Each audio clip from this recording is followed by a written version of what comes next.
Hey kitchen friends, we're back on a Monday night with a quick and easy dinner. Tonight we're making up a hamburger pasta, kind of like a homemade SpaghettiOs dinner. So all you're gonna need is 3 ingredients: hamburger, tomato soup, Campbell's version is best, seasonings of choice, and then some small noodles. We're using ditalini noodles. You can use whatever is your favorite. So I've got some water coming up to a boil, and we're gonna start browning up some beef. Once you've let your beef warm up, then it's time to take your mixing chop and go in and start to crumble up and get your beef nice and finely chopped up.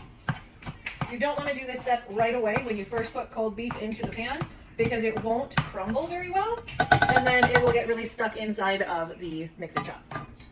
And once the burger is about halfway cooked, I always add in my seasonings. We're going to do a little garlic and herb seasoning. You can flavor this up however you see fit, you and your family like. I'm going to use some of our 3 onion seasoning. And then I'm going to use a little bit of this Kinder's buttery steakhouse seasoning. We have fallen in love with this seasoning mix. It is so good. Mix this together and then we're going to let it finish cooking. Alright, so then once the burger is browned and drained and the noodles are cooked and drained, we're going to add those all together. You can add as little or as many of the noodles as you want. I cooked up the whole box, saved some to the side for the kids, and just putting in the rest. Now to this we're going to add in the 2 cups of tomato soup. And then of course we're going to season it up again. Alright, so then we're just mixing this together.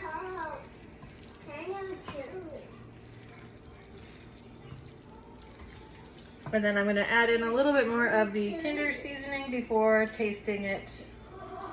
And then add more seasonings as necessary.